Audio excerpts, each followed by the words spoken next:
இயேசு கிறிஸ்துவின் வல்லமையுள்ள நாமத்தினாலே ஒரு முறை கூட உங்களை சந்திப்பதில் நான் மிகவும் சந்தோஷப்படுகிறேன். தேவனுடைய பிள்ளையே, இன்றைக்கு வேதம் நமக்கு சொல்லுகிற காரியம் என்ன? 1 நாளாகமத்தின் புத்தகம் 17ஆம் அதிகாரம் 18வது வசனத்தை நாம் சிந்திப்போமானால், உமது அடியானுக்கு உண்டாகும் கனத்தை பற்றி தாவீது அப்புறம் உம்மோடு கூட சொல்லுவது என்ன?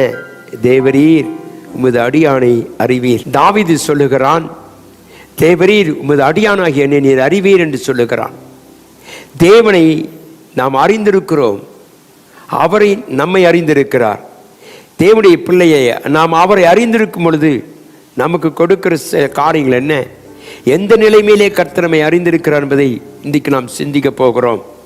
சங்கீதத்தின் புத்தகம் 31ஆம் சங்கீதம் 7வது வசனத்தை வாசித்தால், உமது கிருபையிலே களி கூர்ந்து மகிழ்வேன், நீர் என் உபத்திரவத்தை பார்த்து என் ஆத்தும வியாகுலங்களை அறிந்திருக்கிறீர். என கண்பான தெய்வ பிள்ளை சங்கீதக்காரன் சொல்லுகிறான், தேவன் என்னை அறிந்திருக்கிறார். தேவரீர் உமது அடியானை நீர் அறிந்திருக்கிறீர் என்று சொல்லி நாம் வாசித்தோம். என கண்பான தெய்வ பிள்ளையை எதற்காக அறிந்திருக்கிறால், நம்முடைய வியாகுலங்கள், நம்முடைய வேதனைகள், நம்முடைய பாடுகள், நம்முடைய உபத்திரவங்களை கர்த்தர் அறிந்திருக்கிறார். ஆகவே தான் தேவனை நாம் சொல்லுகிறோம், கர்த்தாவை நீர் எல்லாம் அறிந்திருக்கிறீர், உமக்கு மறைவானது ஒன்றுமே இல்லை என்று நாம் சொல்லுகிறது. காரணம் என்னவென்றால், நம்முடைய ஆண்டவர் நம்முடைய சிருஷ்டிப்பின் தேவனாக இருப்பது மாத்திரமல்ல, நம்மை உண்டாக்கின தேவனாக இருக்கிறார். ஆகவே தான் நம்முடைய ஆத்தும வியாகுலங்களை அறிந்திருக்கிற தேவனாகிய கர்த்தர் நம்மை நடத்த அவர் போதுமானவராக இருக்கிறதை குறித்து வாசிக்கிறோம். ஆகவே சொல்லுகிறான், உமது கிருபையிலே களி கூர்ந்து மகிழுவேன். ஆண்டவரே, எத்தனை வியாகுலங்கள் போராட்டங்கள் இருந்தாலும் உம்முடைய கிருபையை நான் சிந்திக்கும் பொழுது அது எனக்கு மனமகிழ்ச்சியை கொடுக்கிறது என்று சொல்லுகிறான். நம்ம இந்த உலகத்தில் வாழ்கிற நாட்கள்லாம் உபத்திரவங்களும் போராட்டங்களும் வியாகுலங்களும் உண்டு. ஆனால் அதற்கு மேலாக தேவன் தம்முடைய கிருபை வைத்திருக்கிறார். அந்த கிருபையினாலே தான் இன்றைக்கு நாம் நிலைத்து கொண்டிருக்கிறோம். தகுதி இல்லாத மேல் காட்டப்படும் மாபெரும் தயவுதான் கிருபை.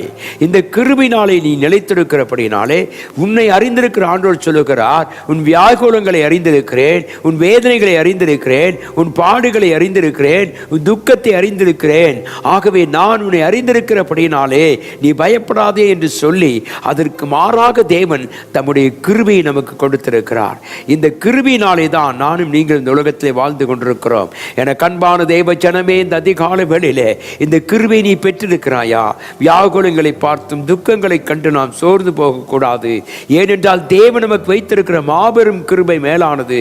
இந்த உலகத்தில் இருக்கிற கொஞ்சம் வருஷங்களும் தேவனுடைய கிருபை பெற்றுக்கொண்டு நாம் வாழ்வோமானால் நம்முடைய தேவனாய் கர்த்தரை கைவிடுவதில்லை, நம்மை வெட்கப்படுத்துவதில்லை. ஆகவேதான் வேதம் சொல்லுகிறது, கர்த்தாவே உமது கிருபையிலே நான் களிகூர்ந்து மகிழுவேன், நீர் என் உபத்திரவத்தை பார்த்து என் ஆத்துமாவை வியாகுலங்களை அறிந்திருக்கிறேன் என்று சொல்லுகிறான். அருமையான தெய்வ பிள்ளை, இந்த காலங்களில தேவனாய் கர்த்தனை பார்த்து சொல்லுகிற காரியம், என் கிருபையினாலே என்னை மூடி மறைத்திருக்கிறேன். அருமையான தேவ ஜனமே, இன்றைக்கு தைரியமாய் நாம் இந்த உலகத்திலே வாழ கர்த்தர் கொடுத்திருக்க இந்த கிருபைக்காய் நன்றி செலுத்துவோம்.